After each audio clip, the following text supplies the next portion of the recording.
Cahaya dari kegelapan. Di sebuah desa kecil bernama Jepara, lahirlah seorang gadis bernama Kartini pada tahun 1879. Dia adalah putri seorang bupati dan bagian dari keluarga bangsawan Jawa. Sejak kecil, Kartini tumbuh dengan kecintaan terhadap ilmu pengetahuan dan keinginan untuk memperjuangkan hak-hak perempuan. Namun, pada masa itu, perempuan Jawa umumnya tidak diberi kebebasan untuk mengajar pendidikan lebih tinggi. Mereka harus menikah muda dan tinggal di rumah mengikuti tradisi. Seiring dengan bertambahnya usia, Kartini mengalami berbagai keterbatasan sebagai seorang perempuan. Ia dipingit dan tidak diperbolehkan keluar rumah selama bertahun-tahun. Namun, Kartini tidak menyerah pada nasib. Melalui surat-suratnya kepada teman-teman penanya di Belanda, Kartini mencurahkan isi hatinya tentang pendidikan, kebebasan, dan kesetaraan. Dia bermimpi bahwa suatu hari nanti perempuan Indonesia bisa belajar, bekerja, dan bebas menentukan masa depan mereka. Namun, impian Kartini harus diuji saat ia dihadapkan pada perjodohan. Pada usia 24 tahun, ayah Kartini memutuskan untuk menikahkannya dengan Raden Adipati Djoyo-Diningrat, seorang bupati Rembang yang lebih tua darinya. Seperti perempuan lain pada zamannya, Kartini tidak punya banyak pilihan selain mengikuti keputusan keluarganya, meskipun hatinya ingin terus belajar dan memperjuangkan hak perempuan. Kartini duduk di teras rumahnya, menulis surat untuk temannya, Stella. Suasana tenang, hanya terdengar bunyi angin berdesir lembut. Stella, sahabatku, aku ingin menceritakan kepadamu tentang kebebasan yang selama ini kurindukan. Mengapa perempuan tidak bisa memperoleh pendidikan yang sama seperti laki-laki? Apakah karena kita perempuan? Aku tidak mengerti mengapa adat harus mengekang kita. Tiba-tiba pintu terbuka. Ayah Kartini, Raden Mas Adipati Sosroningrat, masuk. Kartini, apa yang sedang kau tulis? Kartini meletakkan penanya dan menoleh. Aku menulis surat untuk Stella, Ayah. Aku berbicara tentang pentingnya pendidikan bagi perempuan. Ayah Kartini menghela nafas, lalu duduk di samping Kartini. Kartini, kau tahu bahwa itu bukan tradisi kita. Perempuan harus tunduk pada adat. Mereka punya tempatnya sendiri, di rumah, mengurus keluarga.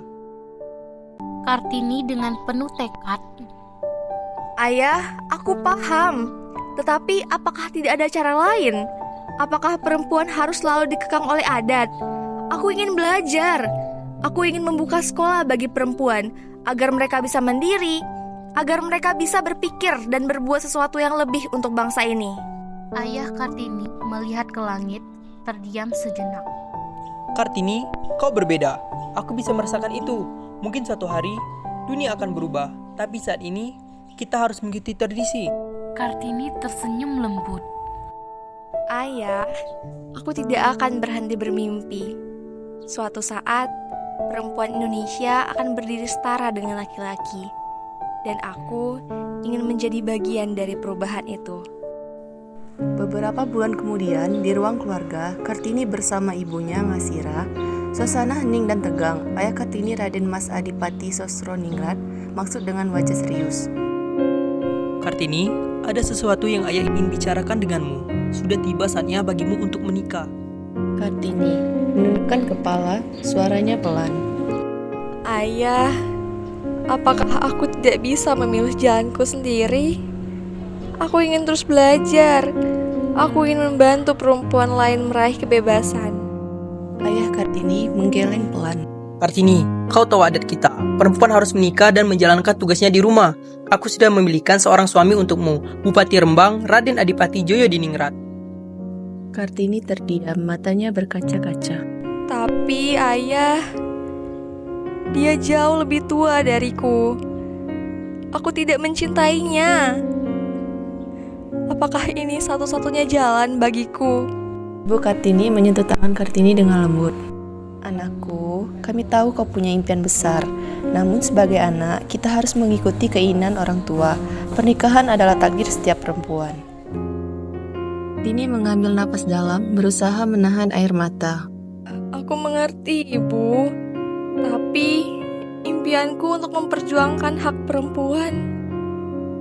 Apakah semua itu harus aku tinggalkan? Kartini melihat Kartini dengan tatapan penuh pertimbangan. Ayah tidak ingin menghalangi impianmu, Kartini, tetapi pernikahan ini adalah kewajibanmu sebagai anak dan perempuan. Mungkin melalui pernikahan ini kau masih bisa melakukan sesuatu untuk perempuan lain. Kartini memandang ayahnya mencoba memahami. Ayah, jika ini memang harus kulakukan, aku akan menerimanya. Namun, izinkan aku tetap melanjutkan perjuanganku untuk pendidikan perempuan, walau dalam keadaan apapun. Ayah Kartini mengangguk pelan. Kartini, ayah bangga padamu. Ayah percaya apapun jalan yang kau tempuh, kau akan tetap bersinar. Kartini akhirnya menikah dengan Raden Adipati Joyo Diningrat pada tahun 1903. Meskipun awalnya berat, Kartini menemukan dukungan dalam suaminya yang mengizinkannya mendirikan sekolah bagi perempuan di lingkungan Keraton Rembang. Di tengah keterbatasan peran sebagai istri seorang bupati, Kartini terus memperjuangkan impiannya hingga akhir hayatnya. Hanya 1 tahun setelah pernikahannya, Kartini meninggal dunia setelah melahirkan anak pertamanya. Namun, perjuangan tetap hidup dan menginspirasi gerakan emansipasi perempuan di Indonesia. Buku Habis Gelap Terbitlah Terang yang berisi surat-suratnya menjadi cahaya bagi generasi perempuan setelahnya.